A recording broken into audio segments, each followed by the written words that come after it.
Rotary International President-elect Germ, welcome to Hot Springs, Arkansas.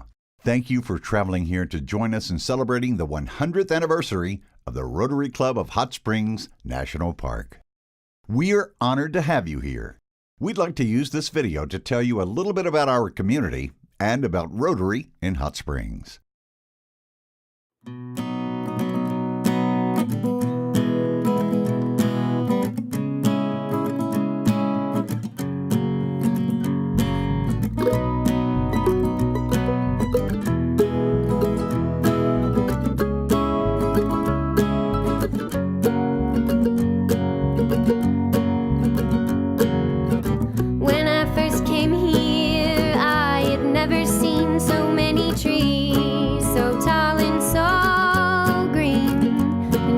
Called by the rivers and the springs to jump in,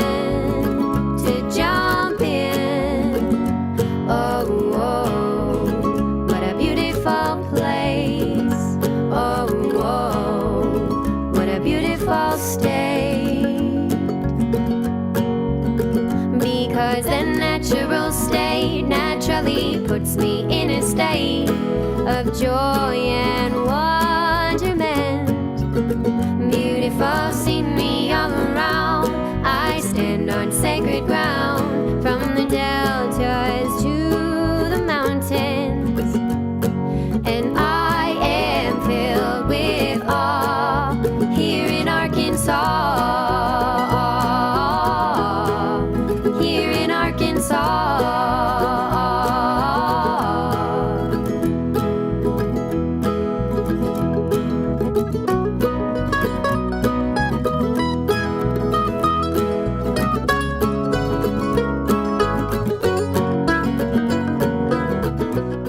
Mr. Germ, your lovely hometown of Chattanooga, Tennessee, has much in common with our Hot Springs community. Both communities benefit from a wonderful natural environment, including beautiful mountains, rivers, and lakes.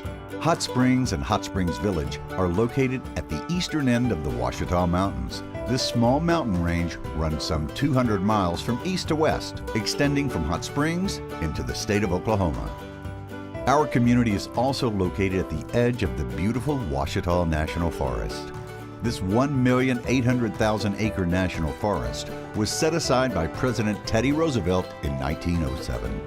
The National Forest serves its goal of protecting the forest, water, wildlife, and protecting recreation to sportsmen and families alike.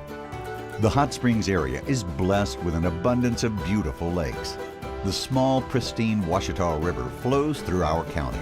From this river, a chain of 3 lakes is created in a semicircle around the Hot Springs community. Lake Ouachita, to the northwest of our city, is the largest lake in Arkansas.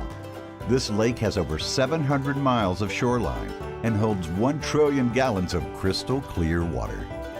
Next in our chain of lakes are Lake Hamilton and Lake Catherine. These smaller lakes both produce hydroelectric power and offer recreation. Over 10,000 of our local residents and retirees have chosen to live on these beautiful lakes and take advantage of their natural settings. The Hot Springs community is truly fortunate to have our very own national park. In 1832, the federal government recognized that our hot springs were special and set aside the hot springs and adjacent land for public benefit. Our national park was actually the first park of its kind ever reserved by the federal government.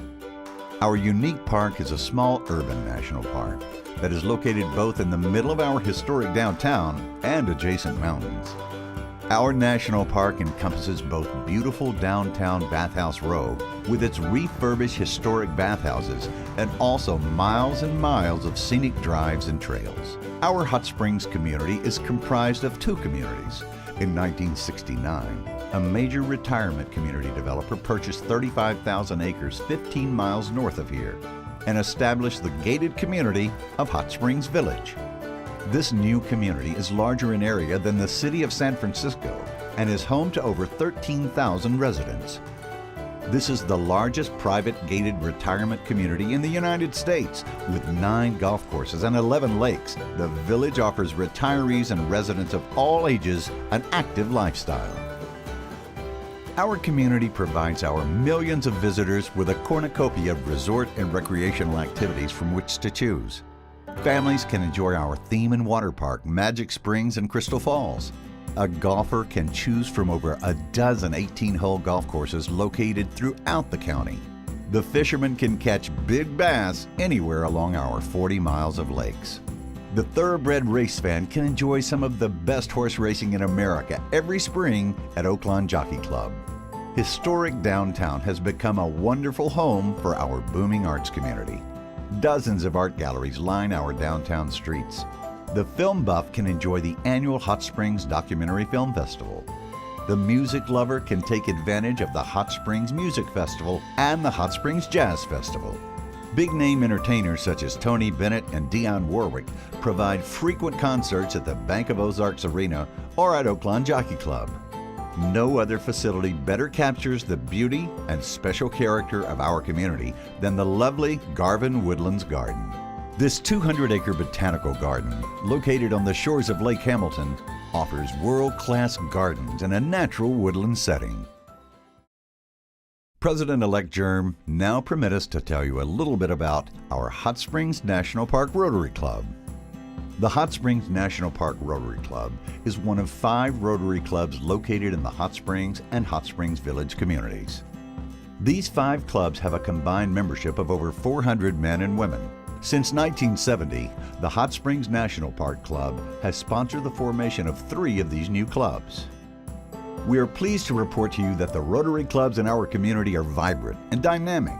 These 5 Rotary clubs have recruited over 100 younger members in the last decade. Our club, National Park Rotary Club, held its first meeting on July 5, 1916 at the Majestic Hotel. The 16 charter members were from a cross-section of the business community and included members of the Protestant, Catholic, and Jewish faiths. By the mid-1920s, the club had grown to over 50 members. Today, our club has over 150 members, including men and women from all races and creeds. In 1925, following the construction of the Arlington Hotel, we moved our club meetings to this magnificent new hotel and have now met there continuously for the last 91 years. In 1927, our club was particularly honored to receive a visit from the founder of Rotary International, Paul Harris. This is a photo of Mr. Harris together with our club founder, Billy Maurice, standing in front of the Arlington Hotel. From its inception, our club has been a catalyst for progress in Hot Springs, including good government, better roads, and support of our youth. For example, in 1916, our club provided financial support to the newly formed local Boy Scouts. In the last 100 years, our club has given over $100,000 to support scouting in the Hot Springs area. Support of our youth in the community has indeed been a hallmark of our club. In 1932, our club began its student guest program. We understand that this may have been the first Rotary club in the country to adopt this program. Each week during the school year, we host several high school seniors for 3 visits to our club. In the student's 3rd visit, the high school student shares with us his or her future plans. All these bright young people give us reason to be optimistic about the future of our country. A 3rd program to support our youth is our annual scholarship program. Each year, our club awards $1,000 scholarships to each of 18 local high school students to assist them in pursuing their college education. Finally, we are pleased to be a sponsor of the Interact Club at Hot Springs High School and the Arkansas School for Mathematics, Sciences, and the Arts. Over the last 100 years, outstanding weekly programs have always been another hallmark of our club.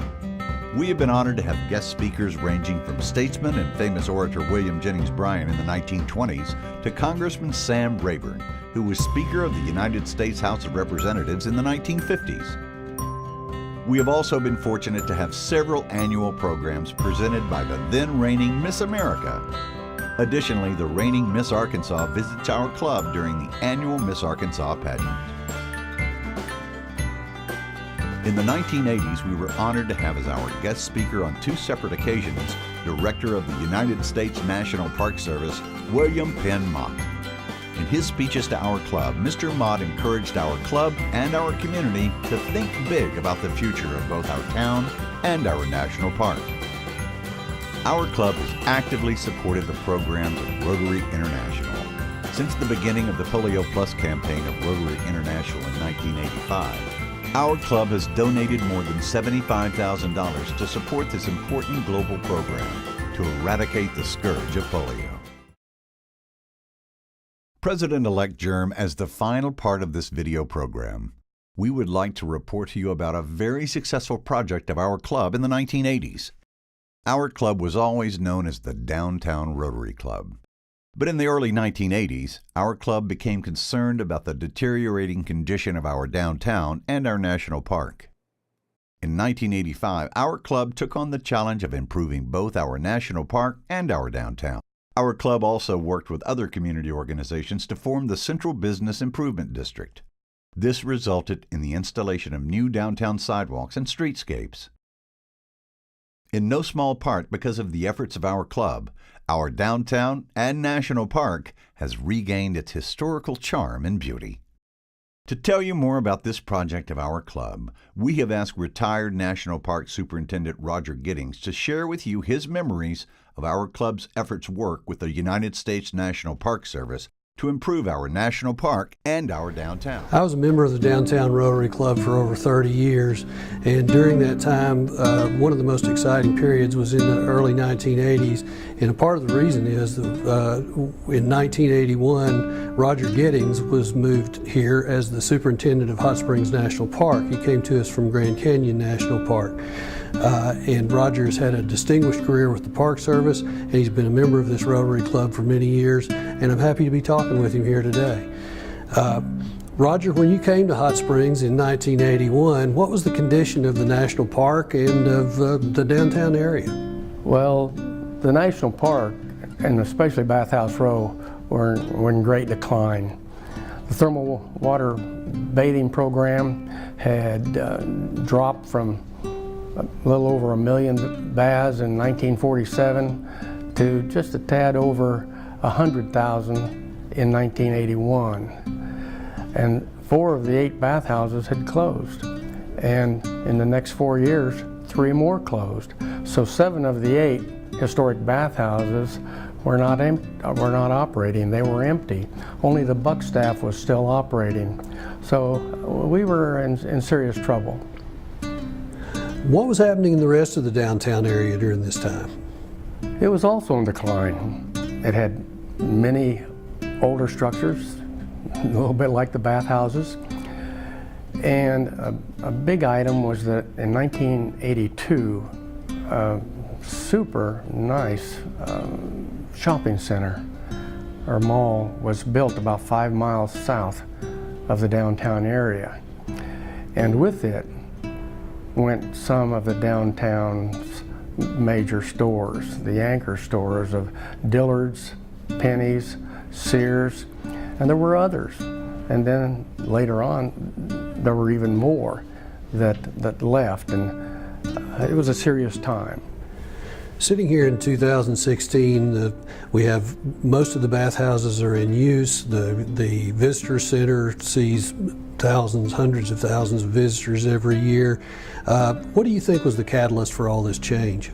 The National Park Rotary Club played a very, very major role in helping both the National Park and the downtown area. They developed a program of about 4 different projects, and one of them was to seek out the congressional delegation for possible help. And when they contacted the congressional delegation, they said, well, we will help, but we challenge you to also work with the National Park Service to improve Hot Springs National Park. And it wasn't much longer that they said okay to the National Park Service. We believe that you need to implement your newly developed general management plan, which included the Fordyce Bathhouse as the new visitor center. And it wasn't just too much longer than after that, probably about 6 months, that nearly $6 million were obtained from Congress to changed the empty Fordyce bathhouse into the visitor center and museum that you see today. The City of Hot Springs instituted a downtown task force at about the same time that these things were happening in the Park Service. How did that affect it? Mayor Jim Randall was super. He and his task force, they worked hand in glove with the Downtown Rotary Club, which had already been on its mission, and the National Park. So we were very fortunate to have everybody on the same page, and I commend those people. Looking back from 2016, and now we have a downtown where we have a very active visitor center with hundreds of thousands of visitors every year. We have a vibrant arts community in the downtown. We have most of the businesses are active, and most of the bathhouses are being used. What was the catalyst for all that change?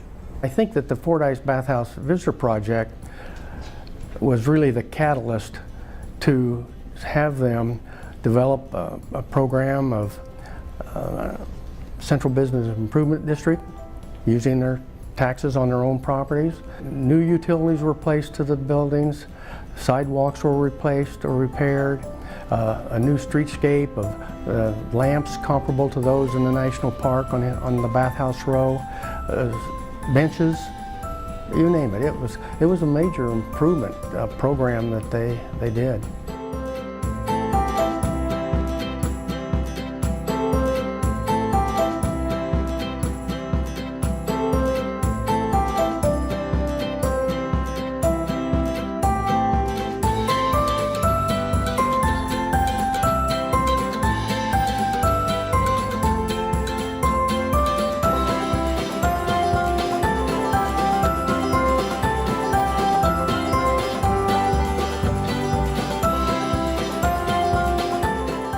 As a result of the club's National Park project, we are pleased to report that 7 of the 8 bathhouses located on Bathhouse Row are now occupied, and our downtown is now a vibrant tourist and arts district. Also, the last several decades, the club has had numerous other local projects, including the Rotary Centennial Trailhead Project and also the Imagination Library. President-elect Germ, let us conclude this video by repeating our appreciation for you traveling to Hot Springs to join with us in celebrating the 100th anniversary of the Hot Springs National Park Rotary Club. We are indeed honored to have you here tonight. On behalf of the 5 local Rotary clubs, including our Hot Springs National Park Rotary Club and also the Oaklawn Rotary Club, the Hot Springs Village Rotary Club, the Sunrise Rotary Club, and the Scenic 7 Rotary Club, we can all report to you that Rotary is doing very well in the Hot Springs and Hot Springs Village communities.